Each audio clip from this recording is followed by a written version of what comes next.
Friday morning, and just after 9 o'clock news, we're joined by Forrest Andersen from Washington Street Pond here in Twin Falls. And of course, want to point out Bill Colley with you as well on News Radio 1310 KLIX and News Radio 1310.com. And right now, we're up past 50. We're at 51. So it's starting to feel a little bit warmer today after a chilly start this morning.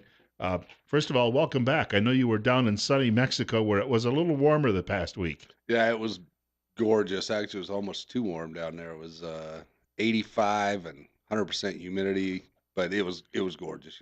People you talk to there, you were telling me on the telephone that because they don't have the same rights we do when it comes to firearms, but when you're talking to them, they're really interested in it because they'd like to, right? I talked to actually one cab driver, and he said actually 80, and it's not a scientific fact. He said of all the people he knew, 80% of the people had firearms in their homes, and he said not necessarily legally, but 80% of the people he knew had a firearm in the home, and I think there's more there than what's advertised, but it's definitely not a thing like here where if you want to own a firearm, you can go down and pass a background check and own one. I mean, there's a whole bunch of paperwork and there's limited calibers that you can own, and it's definitely a more complex process to be able to own a Process here firearm. with the background check, I mean, is very fast. Yeah, you can walk, and some liberals freak out about this, but bottom line, you have to pass a background check. You can't have any domestic violence convictions. You can't have any violent past. You can't have a felony because when we call you in, if you have one, it's going to tell us, nope, you can't sell them the gun. So no matter what, because people say, well, they'll just lie on that questionnaire. Whatever they say on that questionnaire is going to come up with the background check. If they lie about it, and then they're going to get a visit from the local sheriff because then Nick's people calls and says, "Hey, this guy has a felony and he just tried to buy a gun," and then they'll go pay them a visit and say, "Hey, what are you doing trying to buy a gun?" Um, so we have a decent system here. I mean, there's always going to be crazy is always going to be there. No matter where we're at in this world, crazy is always going to be there. But what it really boils down to is people want to give up liberties for security. I want to feel safe, so I'm going to give up my liberties so I can be safe. And that's just the wrong tact to take because now you're putting all of your freedoms in the hands of one small body of people. And we've seen how that works. Mhm. Um, Government doesn't like free enterprise. Government doesn't like people doing having freedoms because they can't control them. I mean, to them, they'd be happy to have one big government store. So they could control how much it taxed, they can control how much you paid to people that work there. They'd love that. Small business is actually, for big government, is a nuisance because, their buddies that paid $10 million to get them elected to office aren't getting money from that. They're like, hey, we own this big chain of stores. We're a big corporation. But, there's all these little stores, we may have sold $20 million worth of product this year. Combined, maybe they sold $5 million worth of product, but that was $5 million that could have gone in our pocket. So let's see what we can do about overtaxing small business, putting regulations for healthcare on small business, and eventually drive them out. So the only place to go is to us. And I really think that's part of the motivation behind a lot of the tax things, a lot of the other things. It's to crush small business because, like I said, there's a lot they can't control. Well, you think about this too. In a place like Twin Falls, there are many small businesses that are selling firearms and only maybe one big one. And my guess is still in Twin Falls, the little guys are the big players, and that's got to annoy the so-called big players. Well, I mean, let's uh, there's a box store that sells mainly stuff, and I know the manager. He is a great man, and most of the people there that are local. I think that's a pretty good chain. And let's face it, the other side of it is if there was just a bunch of small stores and no big ones to keep everybody honest, then prices go up and up and up. So it's a good balance for the consumer, but I think it's important for the consumer to remember. Um, it's the small businesses keeping the big guys honest. We were talking off air a few minutes ago, and clearly the best defense for anybody against whether it be a criminal, a burglar, or even big government is going to know how to perhaps use a firearm and use it properly. And you were telling me that you've been chatting with some young women in the area who are now taking these courses. More and more women, I think, are realizing, we've seen the statistics, that they're coming forward and they're buying firearms, they're getting trained. But you were telling me there's still some hurdles that they have to overcome. There is so many hurdles. My friend Christina, I hope, is going to come on next week. And she's going to tell her story about she never had a firearm in her home ever, never handled one, nothing until she was in her 20s. And kind of the things that she faced. Because men, we think it's funny when we put a huge gun in a girl's hand and she shoots it and she drops it. You know, I would never do that, but there's guys out there, and then you make your kid or your wife or your girlfriend permanently scared of shooting. Every time they hold a gun, they're going to flinch. There's also just the whole ego thing. You go to a range, it'd be like an example she made, and I love it, is if you went to a hot yoga class or something like that, or a Zumba class as a man, and Hmm. you'd never been to a Zumba class in your life, you walk in, here's 35 women, all fit, being able to keep up with the steps, and they put you in the very front of the class and say, "Okay, do this with us." And you have no idea, and you look silly, and you feel silly, and that it would be the same thing. You take a woman who's never held a gun, take her to a range, put her in front of 30 guys, and say, "Okay, do this." There are going to be some intimidations, but the great thing is with training, women end up being better shooters than men because they don't come into it with any bad habits. They are a blank slate. They say, "All right, teach me the right way to do it." They learn the right way the first time and they end up being phenomenal shooters. Would you recommend that maybe women should train in women only classes? I know that might sound sexist, but if you don't have to put up then with a bunch of guys who think that they got to show off their testosterone out on the range. Absolutely not. Because here's the deal. If you get a credible trainer, they're going to take all that out of it. And a credible trainer is going to put them on paper side by side. And I've been to, we've taught these classes.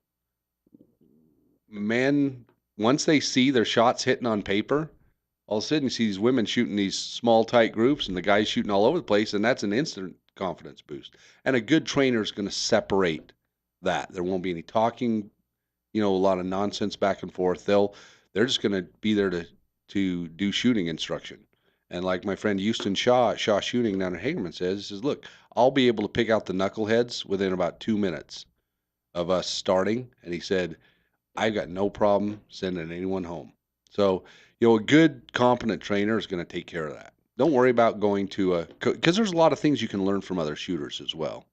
People coming in, who are buying that first firearm, though, um, they're looking for somewhere to go that is convenient, or where someone knows what they're doing, such as they do at Shaw, for instance. But when they're coming in, you can really provide them with a list of just alternatives for convenience, what's closest to home, or what it might come down to what they're looking to do too as they train. Yeah, mostly what it comes down to is a firearm is a great equalizer. So if you're a 5'4", 115-pound girl, and you've got to work in an environment where maybe you've got to walk through parking lots, and if you squared up with a guy who's 6'2", 220 pounds, physically, physically it's just a mismatch. Firearms a great equalizer, so it gives women a chance to really defend themselves in a way that really works. So yeah, when they come to us at Washington Street Pawn or my sister show store over at Magic Valley Pawn, when they come to us, we'll sit them down and we'll ask them a series of questions. Okay, are you going to carry this gun? Is this gun going to stay in your car? Is this gun going to stay at your home? What's your experience level? What are you? How much have you shot? Because then we'll pick a specific caliber and a specific gun for their needs. We're not going to have every gun made in stock. Like some of the big box stores, they Mhm. got a wall full of guns.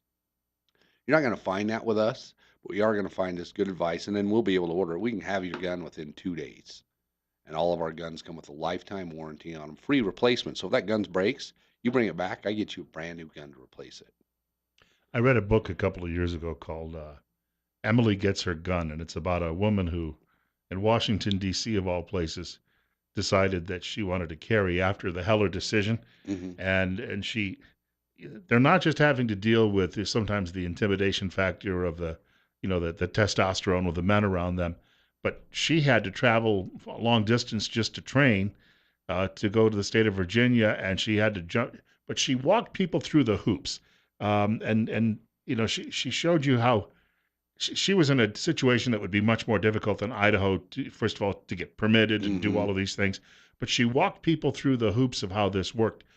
I think, in a sense, you can do the same. It's not as onerous here, but you can do the same with people when they're starting out, telling them, all right, you're going to have to do this or think about this, and really give them a series of steps. Yeah, exactly. I mean, especially when you're selecting, I mean, a lot more comes into selecting caliber than what you're capable of shooting. If you live in an apartment building, you do not want a 357 for self-defense because there's neighbors next door and that bullet will go right through the wall and you could kill someone next door. So there's a lot of other factors, picking ammunition, picking caliber, picking the gun size. If you're never going to conceal carry or say, I just want it for my home and for sport shooting, we're going to get you into a much large, longer barreled gun because it's going to be more accurate. It's going to be more fun to shoot.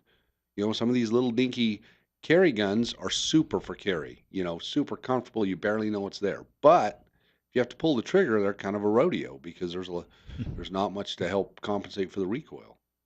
And the other part of this, of course, is you just want to make sure that the people that you're dealing with that they understand. Somebody told me you don't brag about owning a firearm. You don't publicize it. That is, you don't mention it around the neighborhood. Some people may think that that's a way to intimidate people and keep them away, but you're not. Most people who are sensible firearms owners, they don't do those things. No, if you carry a gun, it's awesome if nobody knows you carry it. Now, there's a big debate about open carry, concealed carry. I'm not a big proponent of open carry. And there's people that say, well, they'll see that gun and they won't do anything. Well, honestly, there was a robbery, you'd be the first person to be the target. So I believe people should conceal carry responsibly. They should have training. They should practice. Don't say, hey, I took a concealed class 5 years ago, so I know what I'm doing. No, that carries no weight. You need to practice at least once a month. I'm actually a proponent is if you have a concealed carry permit, you should have to qualify every year. Just because it doesn't do any good. It'd be like getting a driver's license, getting you going through driver's ed, never driving your car, and then 6 years later jumping in your car and driving it. We've got a few more minutes with Forrest Andersen from Washington Street Pawn coming up in just a moment. In the next segment, too, if you have a comment or question for him, keep in mind telephone number 736-0300. That's 736-0300. Bill Colley with you as well on News Radio 1310 KLIX and newsradio1310.com. It's 51. We have a caller looking to join us this morning, and of course, Forrest Andersen is in studio with us from Washington Street Pawn this morning, and we're talking firearms.